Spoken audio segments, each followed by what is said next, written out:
Alright, hi everybody, it's Bonka922. This is probably going to be uploaded later today, but I'm going to do it now, get out of the way. And the only other reviews I got to do is Devil Survivor 2 and my romantic comedy As Wrong As I Expected. And besides those two, I'm probably going to try and pull it out of my ass, Evangelion 3.0. If not, I'll just do it on Sunday or something along those lines. But anyway, Severing Crime Edge. I told people, I said, watch this show. This is a good show. And we're like, episode 1 is not good. Well, guess what, motherfuckers? People who are doubting it, the only thing I gotta say is this. Take a look at me now. Oh, yeah. This is a big surprise, this show.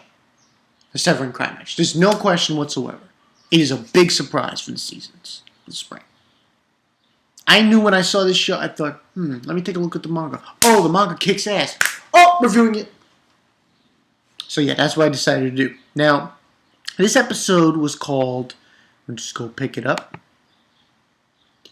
Episode 5, Before the Game.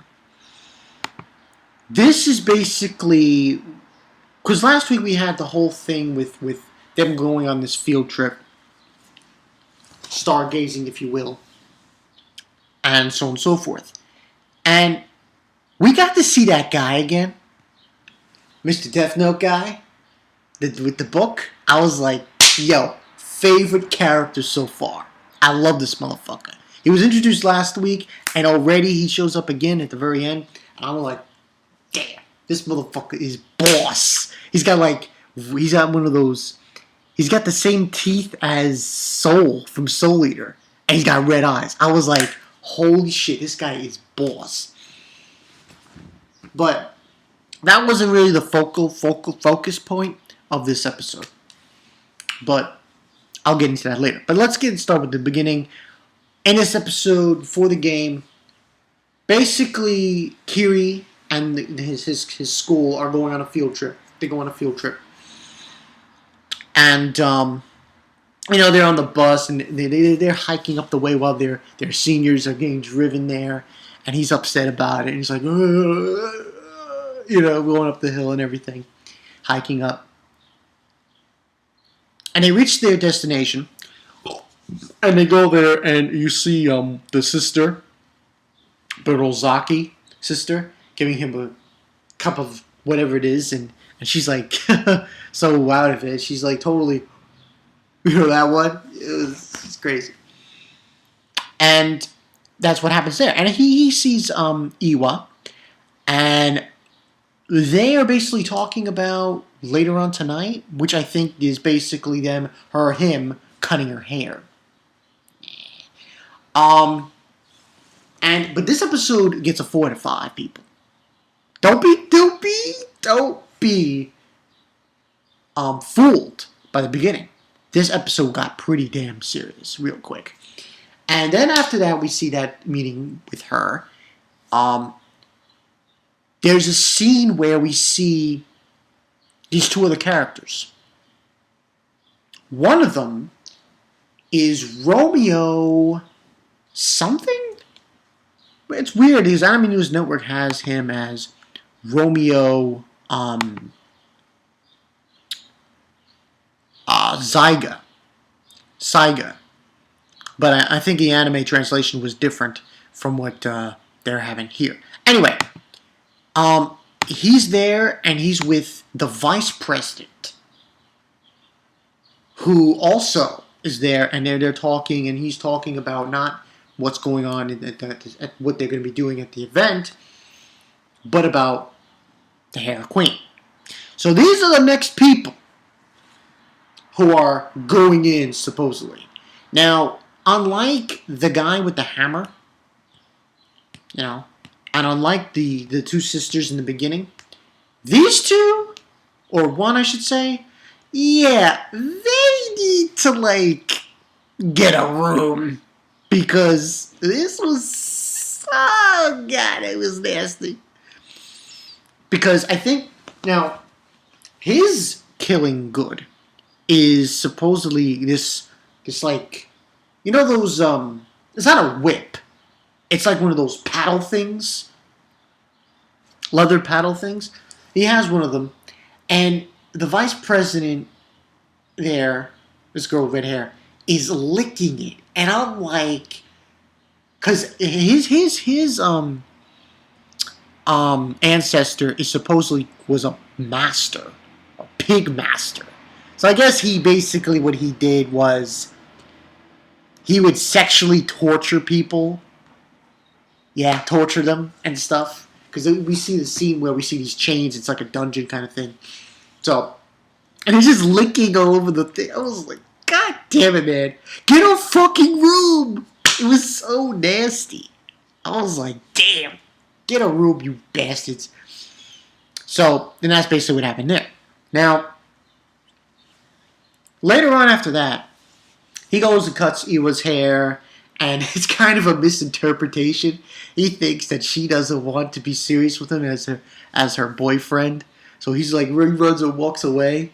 Kiri. And Iwa's like, where'd you go? And it was kind of a funny moment there. But after that moment, next day, by the way, one of the characters in this show is named Naruto. Not to be confused with Naruto. But yeah, he was called Naruto. And basically, Iwa and the other girls, they go meet him next day. And they get introduced to the vice president. Pretty much. And she stops these boys from harassing the vice president. And they go on a boat and they're rowing on the boat. And the vice president, let me just tell you right now, that bitch's crazy. That bitch is crazy. She needs to get off that fucking crazy drug, whatever she's taking, because she's fucking crazy. Because she says like, she's talking to Iwa, and she's saying to her like how all boys should just die. And then she says you should follow the same mindset. And she just pushes her. She pushes Iwa off the boat in the water. I'm like, you know, like, well, what's your fucking problem? Obviously, the vice president and the president, they're after Iwa. So after that scene, Iwa wakes up in the high school dorm area. In a nurse, it's infirmary. So she realizes where she is. She reads this letter from the president saying, "Oh, you're such a lonely fate from you." He's saying all these stupid words and whatnot. And there was also, I forgot to mention, there was a scene with the president, talking to Kiri as well, and saying a rude comment to him, so to speak. So, what ends up happening, she reads the letter and he says all these nasty things. She walks away and she tries to find a way out of there. But everything's locked. She bumps into Kiri.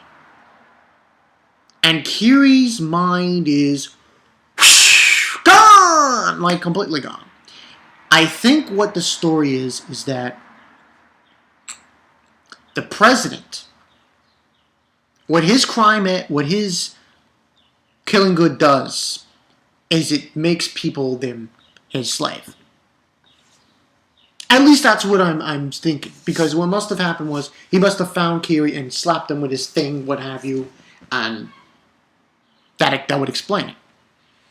Now, she then runs away, Iwa, from that because she realizes that he's not in his right mind. And she meets up with these kids, these high schoolers who are zombified as well.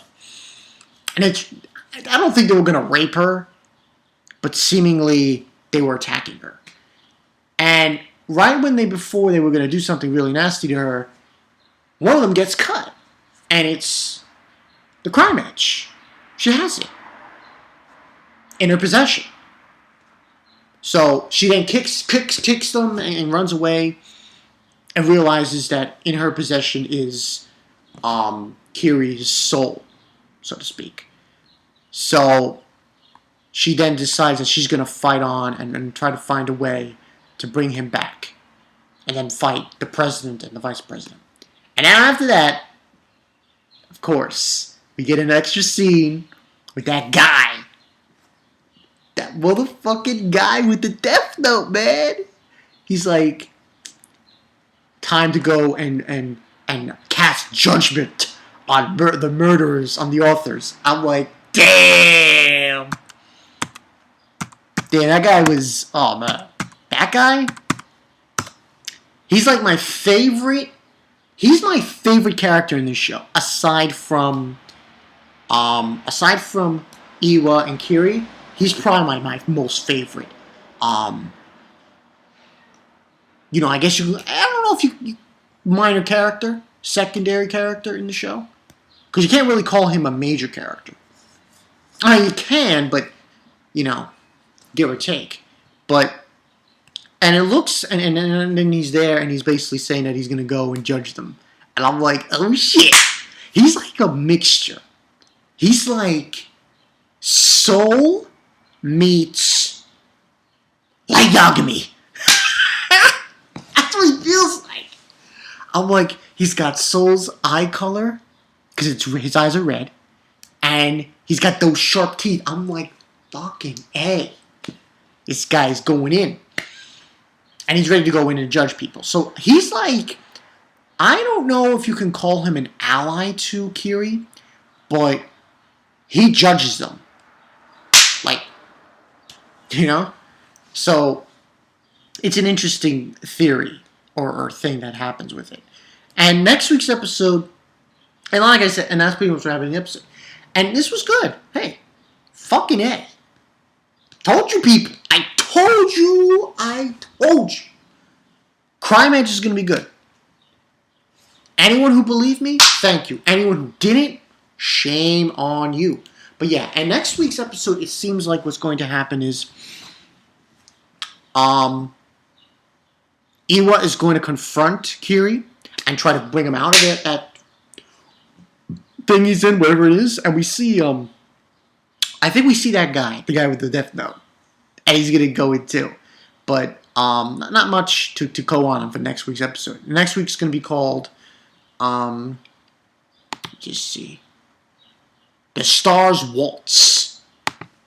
So, but this show is great, man. You guys need to hop on this shit. Show is good. Like fucking A. And like I said before, that guy from last week, the guy with the Death Note. Well, it's not really, you can't really, I don't know. Tell me what you guys think. Can you really consider it a Death Note? Because personally, I don't know if I could consider it a Death Note, but I consider it to be a book that judges people. So it's like judge, jury, and executioner. That's basically what that book is to that guy. It's not like it can't really, so you can't really call it a Death Note. It's more like along the lines of he judges people, And if the rope breaks, they're innocent. If it doesn't, you're fucking dead, bitch. So, this is great. This show is getting really high. 4 out of 5. I love this fucking show. These episodes, they're just... Since episode 1, which was very dull, there hasn't been a bad one yet. There hasn't. I mean, Kiri had to fight that guy with a freaking hammer. That psychopath. And now he met with this guy with the noose, the judgment guy. But he's alright. He's not, I like him. He's a cool cat. He's a cool cat. So, and now he's going to go up against the president and vice president once Iwa gets him out of this zombified state he's in. So we'll see next week how it goes. I'm really enjoying that show. Oh man, shit is going to get real. Keep watching it, people. Don't lose faith on Crime Edge. It's good shit. So yeah, this is Bonkai 922. That's all I got for you guys. I will see you guys later. Crime Edge and judging people for the motherfucking way. See ya.